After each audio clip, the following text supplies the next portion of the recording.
अस्सलाम वालेकुम दोस्तों, उम्मीद आप खैरियत से होंगे। आज की वीडियो का हमारा टॉपिक है कि जो डायबिटीज़ है, ज़ियाबीतस है, शुगर का मर्ज़ है, टाइप 2 जो बच्चों में नहीं होता बड़ों में होता है, उसके 6 मरहले कौन कौन से हैं, वो कौन कौन से स्टेप्स हैं जिनसे गुज़र के एक फुल ब्लोन एक मुकम्मल शुगर का मरीज़ बनता है इंसान। अच्छा, उनमें स्टेजेस की जब बात की जाए तो एक बात ज़हन में रखने की ज़रूरत है कि जब शुगर का मर्ज़ होता है, जब पता चलता है कि शुगर हो गई है, तो 20% तो आँखें उस वक्त ही डैमेज हो चुकी होती हैं, आँखों पर उसका असर पड़ चुका होता है। बल्कि अक्सर तो ये देखा गया कि आँखों में फ़र्क हो, नज़र में कोई आँख की कोई तकलीफ़ हो, धुंधलापन हो या कोई भी फीलिंग आँख की हो, वो जब चेक करवाते हैं तो तब डॉक्टर साहब शुगर चेक करने का बताते हैं और पता चलता है कि आपको तो शुगर है, यानी आँखों की बीमारी से शुगर की डायग्नोसिस की तरफ जाते हैं। तो अभी देख लें कितने सालों का मामला है जो कि बहुत देर से डिटेक्ट होता है। और वैसे भी ये 12, 13, 15 साल तक शुगर जो है वो साइलेंटली जिस्म में बढ़ रही होती है और मुकम्मल ज़ियाबीतस होने में इतना टाइम लग जाता है। तो आज हम इस चीज़ को डिस्कस करने बैठे हैं कि क्या कोई ऐसा तरीका है कि पता चल जाए कि शुगर मतलब हो रही है, या कोई ऐसा तरीका हो कि हम इस पे ये डिस्कस कर लें कि भाई हम शुगर का मर्ज़ ना हो हमें, या हम इससे बच जाएं। तो जो डायबिटीज़ रिवर्सल प्रोग्राम है उसमें हम इन तमाम चीज़ों पर बात करेंगे, शुरू से लेकर आखिर तक कि कैसे डायबिटीज़ की तरफ जाने लगता है इंसान, और जब वो जा रहा हो तो क्या क्या उसके मसाइल होते हैं, क्या उसके टेस्ट रिपोर्ट्स आती हैं और कैसी उसकी फ़ीलिंग्स होती हैं, और किस किस स्टेजेस से वो गुज़रता है, और जब वो डायबिटिक हो जाता है तब उसकी क्या सिचुएशन होती है, और क्या ऐसा काम वो कर सकता है कि वो डायबिटिक होने से अपने आप को बचा ले। तो ये डायबिटीज़ रिवर्सल प्रोग्राम जो कि कम्प्रिहेंसिव प्रोग्राम है, एक मुकम्मल जामे प्रोग्राम है डायबिटीज़ को रिवर्स करने का, उससे जान छुड़ाने का। तो उसकी सीरीज़ में इस वीडियो की बड़ी अहमियत है जो आप समझें कि 6 स्टेजेस डायबिटीज़ की क्या होती हैं। तो जो पहली स्टेज है, यानी काम कहाँ से शुरू होता है या बिगाड़ कहाँ से शुरू होता है, वो होता है इंसुलिन रेजिस्टेंस का पैदा होना। जी हाँ, इंसुलिन रेजिस्टेंस एक ऐसी चीज़ है जिस पर बहुत रिसर्च हो रही है, बहुत फोकस है दुनिया का इस पर कि जो शुगर है वो बेसिकली हाई शुगर लेवल की बीमारी नहीं है, बल्कि इंसुलिन रेजिस्टेंस की बीमारी है। कि इंसुलिन जो कि शुगर को इस्तेमाल करती है, ये उसका मसला है, शुगर का इटसेल्फ मसला नहीं है। ये फोकस इस पर आ चुका है इंटरनेशनली। तो बात यह है कि पहली स्टेज में क्या होता है कि जब हम इंसुलिन रेजिस्टेंस पैदा होती है तो हम उस ट्रैक पर चल पड़ते हैं। अब इंसुलिन रेजिस्टेंस क्या होती है और कैसे पैदा होती है, इस पर एक वीडियो मेरी मौजूद है, आप वो देख लेंगे तो काफ़ी अच्छा समझ आ जाएगा। लेकिन मैं एक समरी यहाँ बता देता हूँ कि बेसिकली जब आप कोई चीज़ खाते हैं खुराक में, उसमें अगर कार्बोहाइड्रेट्स हैं या शुगर है, आम ज़ुबान में समझ लें, या ग्लूकोज़ है, तो वो जब जिस्म में जाएगा तो स्टमक में ही, मैदे में ही जिस्म को पता चल जाता है कि उसने शुगर या कार्बोहाइड्रेट्स, आटा यानी इसके बनी हुई चीज़ें, चावल, आलू और भी मुख्तलिफ़ सब्ज़ियाँ कुछ हैं जिनमें कार्बोहाइड्रेट्स हैं, इनमें से कोई चीज़ खा ली तो उसके रिस्पांस में जिस्म में लबलबा एक ऑर्गन होता है, वो इंसुलिन बनाता है। इंसुलिन का क्या काम है कि जो शुगर आई है खुराक में, उसको खून में फिर रही है तो खून से निकाल के खून के अंदर जो सेल मौजूद हैं जिसको बेसिकली शुगर की तवानाई के तौर पर ज़रूरत है, उसमें डाल दिया जाता है कि सेल अपना काम करें और उनको एनर्जी मिल जाए। तो इंसुलिन का काम तो क्या हुआ कि शुगर को जो आने वाली है उसको उठाया और सेलों के अंदर डाल दिया और एनर्जी के लिए आपको फ्यूल प्रोवाइड कर दिया कि आप अपनी गाड़ी चलाएं जिस्म की। तो इंसुलिन तो हमारा एक दोस्त हार्मोन हुआ पे। अब जब होता ये कि जब आप कार्बोहाइड्रेट्स खाते हैं, इंसुलिन निकलती है, वो शुगर को पकड़ के डाल देती है, फिर खाते हैं, फिर निकलती है, फिर पकड़ के सेल में डाल देती है। जब हम कार्बोहाइड्रेट्स ज़्यादा खाते हैं या एक मुस्तकिल स्पीड के साथ, एक फ्रीक्वेंसी के साथ हम खुराक खाते रहते हैं ऐसी, तो इंसुलिन पेनक्रियास से निकलना कम होनी शुरू हो जाती है, पेनक्रियास थक जाता है, ओवरलोडेड हो जाता है। इंसुलिन निकली, उसने शुगर को पकड़ा, उसने सेल में डाला। अब जब शुगर बहुत ज़्यादा है तो इंसुलिन अपना काम नहीं कर पाती, इंसुलिन की रेजिस्टेंस हो जाती है, सेल्स अपने दरवाज़े बंद कर लेते हैं, मज़ीद उसमें शुगर आने नहीं देते।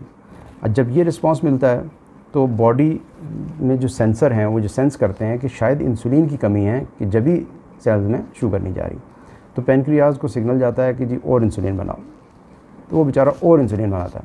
जब इंसुलिन ज़्यादा बनती है तो नेचुरली उसका काम ही यही है कि उसने शुगर उठा के सेल में डालनी है। वो फिर जब ज़्यादा तादाद में इंसुलिन आएगी वो उठाएगी शुगर को सेल में डालेगी, सेल फुल हो जाएगा, सेल से फिर सिग्नल जाएगा नहीं भाई ज़रूरत नहीं है, शुगर बहुत हो चुकी है। इंसुलिन को सिग्नल ऐसे जाता है कि चूँकि सेल में शुगर नहीं जा रही, इसका मतलब इंसुलिन की कमी है। तो ये विशेष साइकिल है।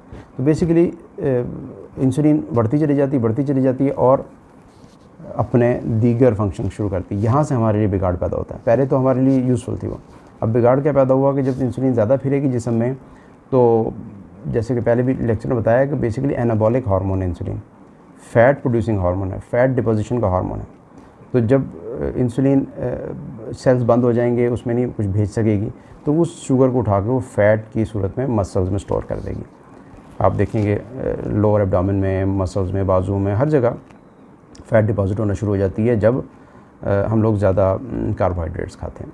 तो basically development of insulin resistance जो है ना वो हमारा पहला स्टेप्स है। इसमें इन तमाम मामलात में अगर तवज्जो ना दें इस वक्त कि हम यहीं पे अपने इस बिगाड़ को रोक सकें, तो फिर हम सेकंड स्टेज पे चले जाएंगे। अच्छा, सेकंड स्टेज में क्या होगा कि हाइपर इंसुलिनीमिया होगा। अब इंसुलिन सर्कुलेट बहुत कर रही है बेसिकली इसमें ब्लड में। जब इंसुलिन बहुत ज़्यादा सर्कुलेट करेगी तो फ़ैट की बात तो हमने कर ली कि वो चूँकि बेसिक फंक्शन है उसका एनाबॉलिक हार्मोन होने की वजह से सेकेंडरी फीचर्स हमें मिलने शुरू हो जाते हैं। अच्छा, उसमें ये होगा कि स्किन की साइड्स डार्क होंगी गर्दन की। इस पर मैंने एक वीडियो पहले पोस्ट की थी एकैंथोसिस नाइग्रिकेंस के नाम से, उसका मैं लिंक नीचे दूंगा, आप देख लीजिए। वो हाई इंसुलिन होने की वजह से गर्दन का काला होना, हाथों की या बैक पे डार्क निशान होना, बगल में और फोल्ड्स में स्किन के डार्कनेस आना, ये फ़ीचर होंगे इंसुलिन के ज़्यादा होने के। इसके अलावा आप ये महसूस करेंगे कि जिस्म थका थका सा है, चिड़चिड़ापन हो रहा है, खाना खाने के बाद आपको नींद आ रही है, ये थकन महसूस हो रही है, ये भी इंसुलिन ज़्यादा होने की अलामत है। ख़वातीन में पॉलीसिस्टिक ओवेरियन सिंड्रोम हो जाता है और इनफर्टिलिटी की तरफ काम चल पड़ता है। अच्छा, एक बात और ध्यान में रहे कि जब इंसुलिन ज़्यादा हुई है, जब हाइपर इंसुलिनीमिया की स्टेज पर आ चुकी है, तो जो बारीक सर्कुलेशन है आँखों में, खून की नालियाँ हार्ट में और गुर्दे में, आम ज़ुबान में मैं आपको समझाने की कोशिश करूँगा, इन तीन या दिमाग में भी इन 3-4 ऑर्गन्स में जहाँ बारीक खून की नालियाँ हैं वहाँ पर डैमेज शुरू हो जाता है। क्योंकि जब इंसुलिन ज़्यादा फिरती है खून की नालियों में तो वो खून की वेसल्स को डैमेज करती है, और जब डैमेज होने लग जाएंगी वेसल्स तो वहाँ पे खून जमना शुरू होगा उस डैमेज को रिपेयर करने के लिए। जैसे हमारे हाथ पे कोई चोट लग जाए तो खून का एक आध कतरा भी निकले तो फ़ौरन आके जमना शुरू हो जाता है, प्लेटलेट्स का काम शुरू होता है और वो ज़ख़म को भरते हैं। तो वही काम हमारे ब्लड वेसल्स में भी होता है। और जब ये माइक्रो सर्कुलेशन में, स्मॉल ब्लड वेसल्स में ये डैमेजेस होने शुरू हो जाएंगे तो ये अल्टीमेटली वहाँ की सर्कुलेशन को ब्लॉक कर देते हैं। तो किडनी का डैमेज होना, खुदा न खास्ता फालिज की तरफ जाना, हार्ट अटैक होना और दीगर माइक्रो सर्कुलेशन के मसाइल शुरू हो जाते हैं, ये हाइपर इंसुलिनीमिया में। अच्छा, ये भी स्टेज 4-5 साल चलती है और आपको ज़्यादा फीचर्स नहीं मिलते, बस ये थोड़ा बहुत है, टायर्डनेस है और खाने के बाद फीलिंग होती है, और हम इसको इग्नोर कर जाते हैं।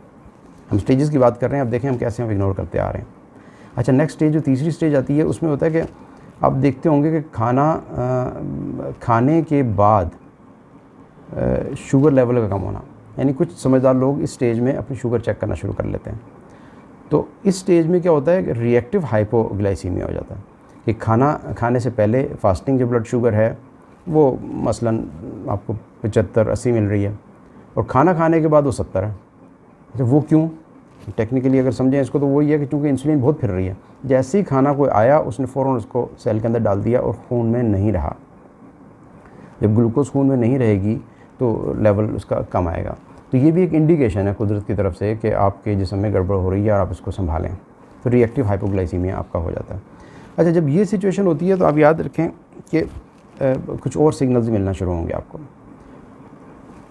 इंसुलिन जिस्म में फिर रही है, वो जो भी खाना आया उसको सेल में डाल दिया और आपके लिए फिर एक स्टेज तैयार कर दिया खाली ताकि मज़ीद खाना आए। तो ये जो साइकिल है ये आपको कुछ और प्रॉब्लम्स की तरफ ले जाता है। तो हमारे एक्सपीरियंस में ये चीज़ साबित हुई है कि ऐसे लोगों को मूड की प्रॉब्लम हो जाती है, डिप्रेशन की तरफ चले जाते हैं, गुस्सा आता है, चिड़चिड़ापन होता है।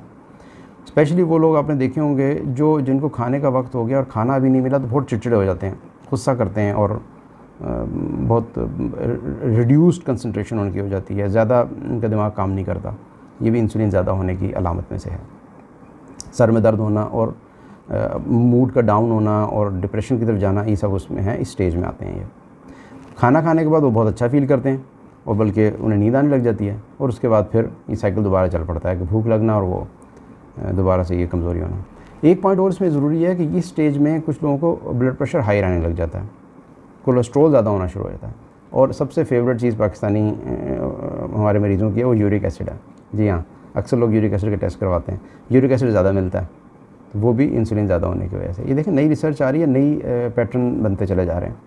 तो अब मसला कहाँ से शुरू हुआ था कहाँ तक आ गया। गाउट होगा, पाँव के अंगूठे में दर्द होगी, लोग यूरिक एसिड लो करने की दवाई लेंगे, लेकिन असल मसले की तरफ तवज्जो नहीं देते। अच्छा, अब हम चौथी स्टेज पर आ गए हैं, उससे कहते हैं प्री डायबिटीज़। अब ये डायबिटीज़ होने से पहले वाली स्टेज पर आप पहुँच गए हैं, इंसुलिन ने इतना आपको पुश किया है कि अब आप वहाँ आ चुके हैं। अब प्री डायबिटीज़ कैसे डिसाइड होगी, उसकी फिगर है कि जी फास्टिंग ब्लड शुगर जो है 120 से नीचे हो और खाने के बाद 2 घंटे बाद चेक करें 200 मिलीग्राम से नीचे हो, तो ये प्री डायबिटीज़ की स्टेज है। तो अब जब यहाँ पे बात आ जाती है, डॉक्टर साहब के पास जाते हैं, आप किसी को दिखाते हैं, चेक करते हैं, या किसी बड़े सियाने ने आपको कहा कि शुगर चेक करके बताएं, शुगर चेक भी पता चला कि जी अब इस स्टेज पर आ गए हैं। अच्छा, अब आपको मशवरे मिलेंगे कि आप कहेंगे अच्छा जी एक्सरसाइज शुरू कर लें, खाना कम कर लें, शुगर कम कर लें, चलें खाना नहीं कम कर सकते, वॉक करें, तो यार इस तरह मामला ठीक हो जाएंगे। इस तरह की सजेशंस आपको मिलती हैं और फिर अगले 3-4 साल इसी में गुजर जाते हैं। अब आप देख लें हम 9 साल 8 साल गुजार चुके हैं स्टेज स्टार्ट हुआ है। अच्छा, अब माइक्रो सर्कुलेशन में जो डैमेज है वो बढ़ता चला जा रहा है। याद रखें, अब जो चीज़ स्टार्ट हुई थी साथ साथ आपकी चल रही हैं और हमने उसको सीरियस नहीं लिया और किडनी फंक्शन हमारा अब कम होता जा रहा है। और इस वक्त वो होते फीलिंग्स होती है जो लोग कहते हैं कि जी प्यास बहुत लगना और पेशाब बार बार आना।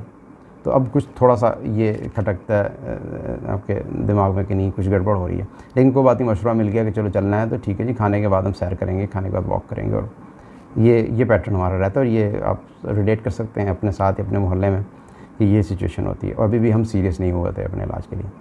अच्छा जी, 4-5 साल इसमें भी गुजर गया। अच्छा, अब आ गई टाइप 2 डायबिटीज़ जनाब। अब आपकी शुगर जो है वो 120 से ऊपर चली गई फास्टिंग और खाने के बाद 200 से जो है क्रॉस कर गई है। अब आप बाकायदा शुगर के मरीज़ बन गए।